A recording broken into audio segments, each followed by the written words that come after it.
আমি বেশ কয়েক বছর আগে উজবেকিস্তানে গিয়েছিলাম। সেখানের পরিস্থিতি এমন ছিল, কোরআনকে মাটির নিচে মানুষ পুঁতে রেখেছে। কোরআনকে যখন অবমাননা করা হয়, আমাদের হৃদয়ের ভিতরে রক্তের ক্ষরণ হয়। কোরআনের মতো অথেন্টিক নির্ভেজাল একটা কিতাব আল্লাহর আসমানের নিচে জমিনের উপরে আর নাই। সারা দুনিয়া আপনি ঘুরে দেখেন, বহু ছোট বড় গ্রন্থ আছে, হুবহু এর কোনো হাফেজ খুঁজে পাওয়া যায় না।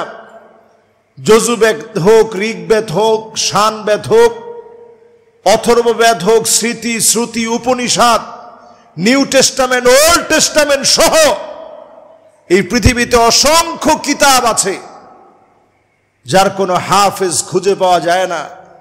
অথচ কোরআনুল কারীম একখানা কিতাব যার কোটি কোটি হাফেজ এই জমিনের মধ্যে আল্লাহ রেখে দিয়েছে। বলেন আল্লাহু আকবার। এই কোরআন সংরক্ষিত একটি কিতাব। আমি বেশ কয়েক বছর আগে উজবেকিস্তানে গিয়েছিলাম। সেখানের পরিস্থিতি এমন ছিল, কোরআনকে মাটির নিচে মানুষ পুঁতে রেখেছে রাষ্ট্রীয় ভয়ের কারণে। সেখানে কোরআন পড়তে দেওয়া হতো না। আজকে উইগুরের মুসলমানের দিকে তাকায় দেখেন, কোরআন পড়তে দেওয়া হয় না। কিন্তু সেখানেও আপনি খবর নিয়ে দেখেন, রাতের অন্ধকারে কোরআনুল কারীমের হাফেজ হয়েছে এমন হাফেজের সংখ্যা অনেক অনেক অনেক আছে। জোরে কোন আল্লাহু আকবার। আমার সঙ্গে মিশরে পড়াশোনা করত। আমি তার সঙ্গে একদিন আলোচনা করছি যে তুমি উইগুরে থেকে হাফেজ হইলে কেমনে?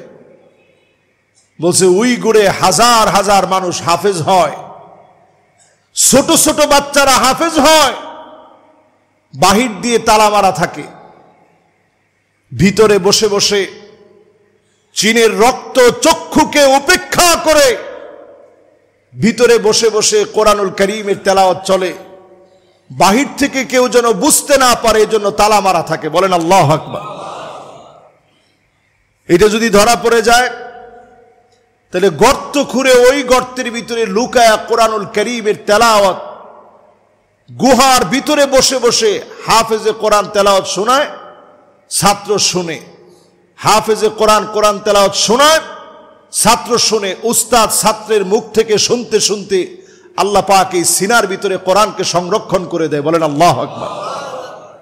এটা যদি ধরা পড়ে যায়, বিভিন্ন বাসের ভিতরে বাস চলতে থাকে, এক গন্তব্য থেকে আরেক গন্তব্যের দিকে যায়, এই পথিমধ্যে চলার পথে উস্তাদ তার ছাত্রকে শোনায়, ছাত্র তার উস্তাদকে শোনায়। এইভাবে আল্লাহ রাব্বুল আলামিন এই কোরআনুল কারীমকে জালেমদের জুলুমের মোকাবেলায় জিন্দা রেখেছেন। আর বাংলাদেশ এমন একটা দেশ যার পরতে পরতে আল্লাহ রাব্বুল আলামিন ইসলামী শক্তিকে বারবার উজ্জীবিত করেছে। এইখান থেকে কোরআনুল কারীমের আওয়াজকে কেউ নিভায় দিতে পারবে না। ঠিক কিনা বলে? এই যে আপনারা দেখছেন, ঠিকই নর্থ সাউথ বিশ্ববিদ্যালয়ে যে বেয়াদবি হয়েছে, পরের দিন সমানে কোরআন বিতরণ হয়েছে, বিনামূল্যে কোরআন বিতরণ করা হয়েছে। কোরআনুল কারীমের এই দাওয়াতকে ছড়িয়ে দেওয়া এটা আমাদের প্রত্যেকের দায়িত্ব। নবীজি সাল্লাল্লাহু আলাইহি সাল্লাম সাহাবায়ে কেরামের সামনে বক্তব্য রেখেছিলেন বিদায় হজে। কত সাহাবী ছিল? মাশাআল্লাহ, বলেন কত সাহাবী ছিল? 100 লক্ষ সাহাবী, মতান্তরে 1,40,000। তো সংখ্যাটা কি অনেক বেশি না কম? বর্তমান প্রেক্ষাপটে আমরা যে পরিমাণ মুসলমান, সেই পরিমাণ হিসেবে সংখ্যা কম না বেশি? কত কম চিন্তা করেন।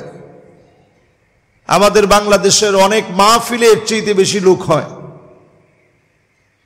বিশ্ব নবী যখন এই সাহাবায়ে কেরামের সামনে বক্তব্য রাখলেন, সাহাবায়ে কেরামের উট রেডি করা ছিল, হজের কার্যক্রম শেষ হয়েছে, যে যার মতো উটটাকে ছুটায় দিয়েছে। বাল্লিগু আন্নি ওয়ালাউ আয়া, একটা হরফ হলেও, একটা আয়াত হলেও, একটা প্রত্যেকটা কথা হলেও আল্লাহর নবীর কথা ছড়ায় দেওয়া লাগবে। বলেন আল্লাহু আকবার। এই হাদিস আমার পর্যন্ত আসছে এমনি না, এই কোরআন আমার কাছ পর্যন্ত আসছে এমনি আসে নাই। আপনারা মদিনাতুল মুনাওয়ারায় গেলে দেখবেন ওইখান থেকে 34 কিলোমিটার দূরে একটা পাহাড় আছে। এখনো গেলে দেখবেন পাথরের ভিতরে পাহাড়ের বিভিন্ন কোনায় কানায় কোরআনুল কারীমের আয়াতগুলো লেখা আছে। এইভাবে করে সাহাবায়ে কেরাম আয়াতগুলো লিখে রাখতেন। চামড়ার মধ্যে লিখে রাখা হতো, পাথরের মধ্যে লিখে রাখা হতো। সেখান থেকে আজকের পৃষ্ঠা আকারে যে কোরআন আমরা পেয়েছি, সাহাবায়ে কেরামের অবদানের কারণে আজকের কোরআন আমাদের হাতে আসছে। বলেন আল্লাহু আকবার। নির্ভেজাল এই কোরআন, যার প্রত্যেকটা আয়াতকে আল্লাহ রাব্বুল আলামিন সংরক্ষণ করে রেখেছেন। যত বড় খতিব আপনি হন না কেন, এখানে দাঁড়ায় যদি আজকে আমি নামাজ শুরু করি, ইযা জাআ নাসরুল্লাহি ওয়াল ফাতহ, নুনের ফোঁটাটা ছিল উপরে। আমি যদি আজকে এখানে দাঁড়ায় যদি পড়ি ইযা জাআ বাসরুল্লাহি ওয়াল ফাতহ, সাথে সাথে পিছন থেকে না পারলেও তো সবাই লোকমা দেওয়ার চেষ্টা করবে। এরপরে যদি আমি লোকমা না নেই, তাহলে সাথে সাথেই সবাই সুবহানাল্লাহ বলে উঠবে, যে বারবার লোকমা দেওয়ার পরেও তিনি লোকমা নিচ্ছেন না। এরপরে নামাজ যদি কোনো রকম শেষও করে, খতিব সাহেব যত বড় হোক, শুধু কোরআনুল কারীমের কিছু চেঞ্জ করে নাই, একটা নুকতার পরিবর্তন করছে, যেটা উপরে ছিল নিচে দিচ্ছেন।